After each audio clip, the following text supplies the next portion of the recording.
Hi, so here I am with my better quarter because my other cat is still around, but this is the new one. I don't know what her public name is going to be yet, so just this is the bad ornery kitten right now. Okay. I also want to remind you guys to sign up if you haven't already for the Morin Academy's free newsletter, where you can get articles from our co-founders and reminders of upcoming courses that we're offering through the Morin Academy. But today I wanted to read to you about 20 minutes from a chapter I'm working on right now. I'm doing a new book. It's sort of building on my Ideological Possession book, and it's going to deal more explicitly with the religious, spiritual dimension of political ideology in our times. And so, one of my big questions is, why do people, or how do people get into such a psychological space that it is difficult for them to more or less reconsider their beliefs? Or why is it that they believe so strongly in political ideas that it does seem as though they are zealous religious believers? In 1951, future Nobel Prize-winning University of Chicago economist Milton Friedman used the term neoliberalism to define a resurgent faith in free market capitalism.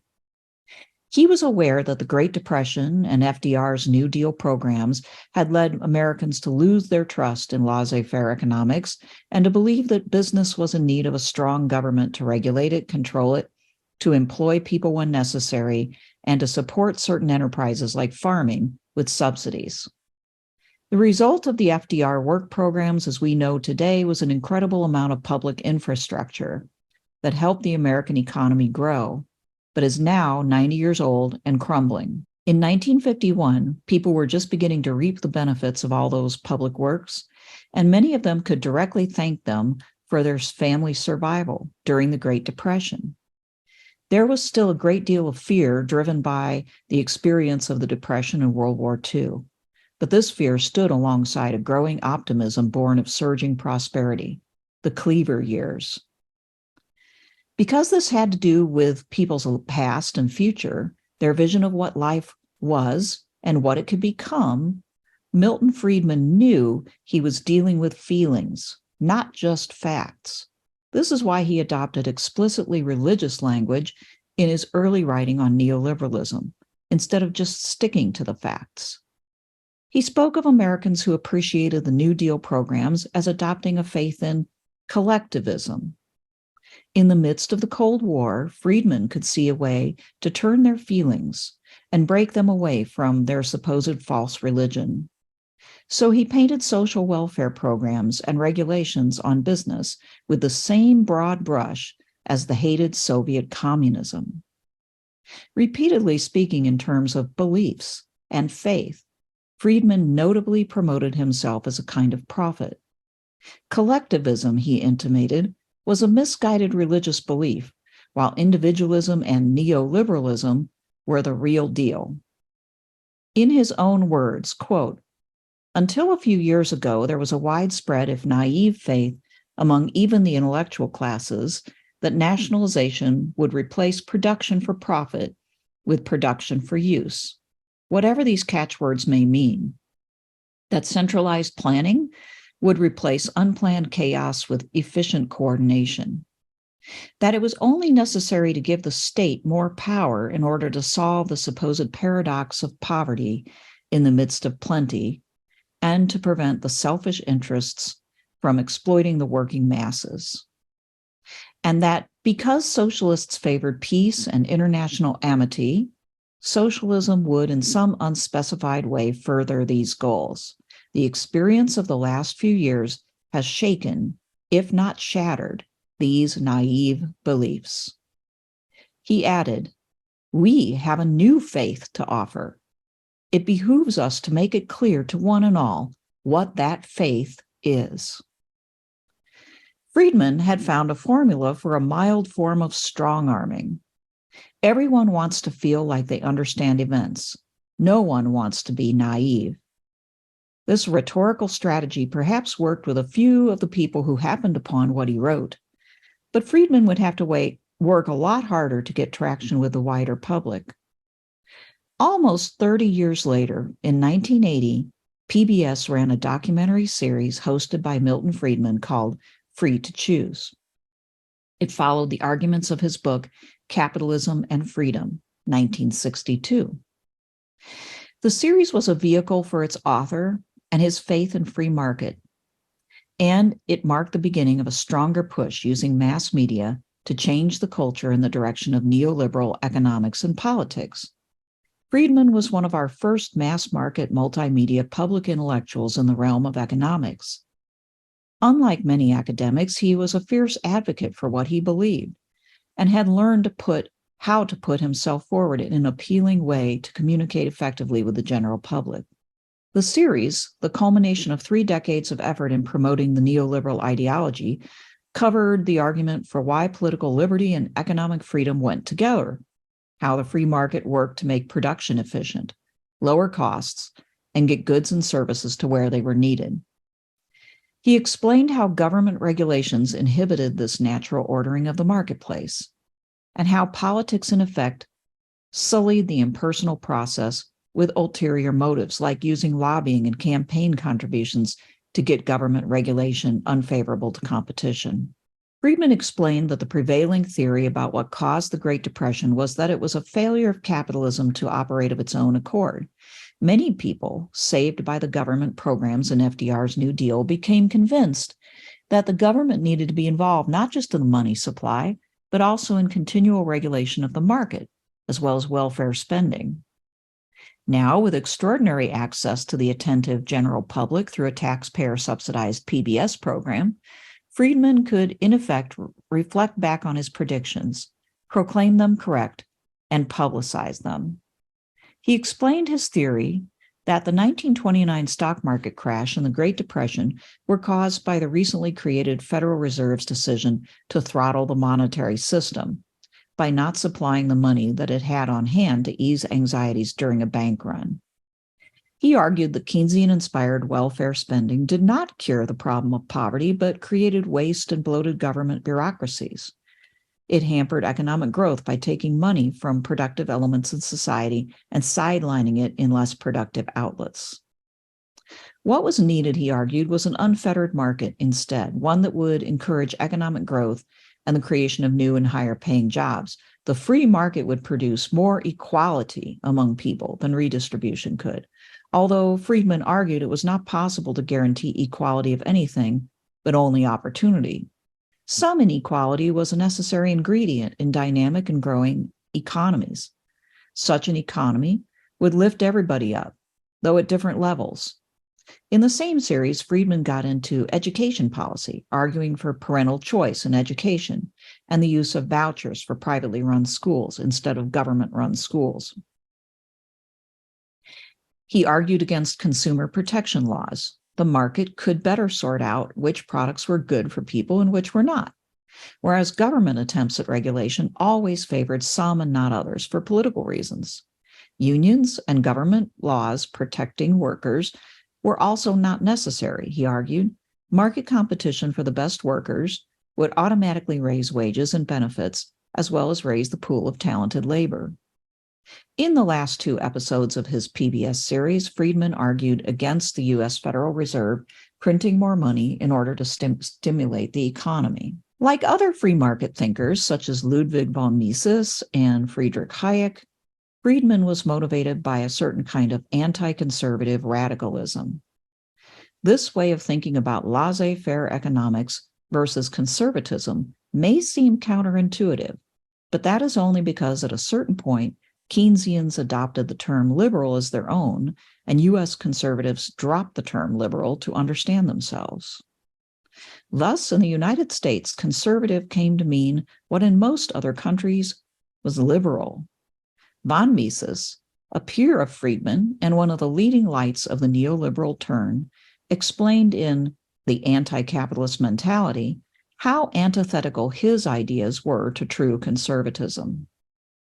Quote, "Conservatism is contrary to the very nature of human acting, but it has always been the cherished program of the many, of the inert, who dully resist every attempt to improve their own conditions, which the minority of the alert initiate.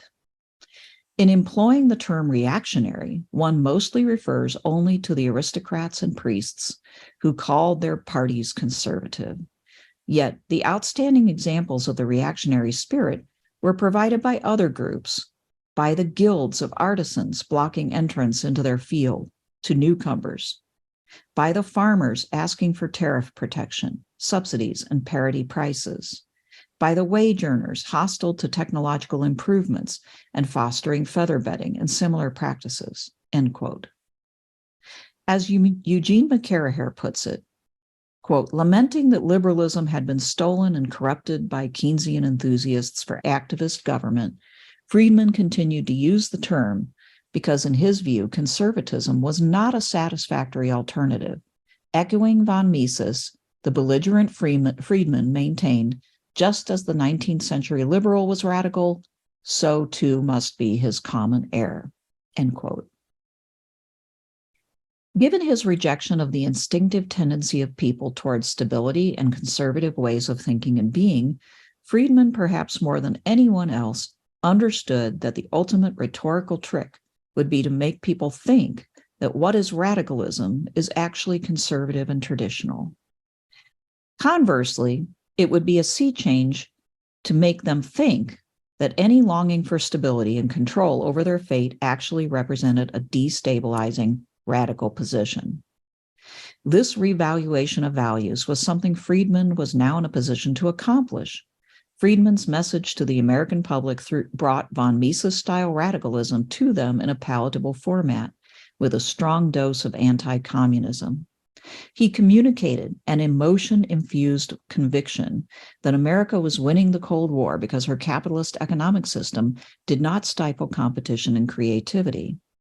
Since Soviet communism destroyed human freedom, the supposed opposite of communism, capitalism, would of course guarantee human freedom. The public support for the change in economic imaginaries Friedman proposed had begun to build in the 1950s during a time of increasing prosperity, the golden age of the head of household family exemplified by the Cleavers. By the 1980s, the public was much more receptive, especially as the U.S. began to move out of the latest recession and history headed towards the fall of the Berlin Wall. Friedman and other neoliberal advocates were not all wrong about the pernicious effects of big bureaucratic government. Government bureaucracies are often inefficient and do not always achieve their intended goals. Often they are politicized and used by various economic interests to favor their agendas over others. Bureaucracies can operate at cross purposes, and they can perpetuate problems like racial divisions that already exist. Competition can lead to new innovations and better results. Oftentimes, people do make better decisions about their needs and how to pursue them than the government would make, because they understand their own circumstances better than remote bureaucrats can. However, I hope I've made it clear that Friedman's ideas swung fairly dramatically in the opposite direction towards a radical reduction in government intervention in people's lives. His popularity was tied up with a moment in time, from the Cold War between the U.S. and the Soviet Union to the end of the Cold War and the seeming triumph of Western-style liberal democracy and capitalism. His ideas were couched in the mythic story of capitalism versus communism. These categories were equated with freedom versus unfreedom, good versus evil. He was proposing, rather explicitly, a secular religion. The popularity of neoliberal ideas, such as those in Free to Choose, rose as people thought more in terms of this mythic narrative as the defining one for their nation. It wasn't so much that neoliberal economics represented timeless truths, though it presented itself as doing just that. Rather, it represented the polar opposite of the despised atheistic communist failure. U.S. capitalism, freedom and God, good. USSR, communism, slavery and godlessness, bad. Ironically, both neoliberalism and collectivism were explicitly presented by Friedman as faiths, and he made no attempt to bring the Judeo-Christian God to bear on the side of capitalism. Indeed, Friedman was an agnostic with very little interest in traditional religion. As his friend Reverend Robert Sirico said on Friedman's passing, quote, Milton Friedman was not an avowed advocate of the unity of economics and religious faith. We had our differences on questions of religion, to be sure, specifically on the notion that liberty needs to be oriented to truth in order to ensure its proper use. Friedman was a true Enlightenment disciple and feared that truth claims could lead to coercion, end quote. Any reference to real religion was, in a way, better not said, as those who heard Friedman's message and found it appealing could make that connection for themselves if they so desired. This storyline that made free market capitalism the equivalent of Christian faith was so attractive partly because of America's pre-existing city on a hill civil religion. It reflected America's notions about its providential place in world history, inspired by the ultimate battle of good versus evil conveyed in the Bible. It piggybacked on simple categories already in the ether that everyone knew and could understand. Most importantly, with all our attention focused on what we were not, godless communists who hated freedom and competition, we were free to not think about what we were turning into, godless materialists whose social organization, big business, big government, also impeded the freedom to choose. For instance, the freedom to choose to be a homemaker rather than to get a job. Filling in the blanks in order to square capitalism with Christianity is how the improbable combination of support for unfettered capitalism, which decimated rural life, split up families, and automated out of existence previously venerated professions, especially farming and the trades, and Christian moral conservatism, became such a powerful emotional force in American rhetoric. Logically, it never made a lot of sense. Emotionally, it made absolute sense, in the same way Stockholm Syndrome allows prisoners to admire their captors. Eugene McCaraher's massive Enchantments of Mammon, How Capitalism Became the Religion of Modernity, has a special place for the Friedman faith in its discussion of what has come to be known as capitalist realism. A term coined by Mark Fisher, capitalist realism conveys the same sense of ineluctability and futility that political realism conveys. This is the way it is, and any attempt to change things is foolhardy. In the name of such realism, all objections are to cease, and any ideas for a different way of life are to be scoffed at.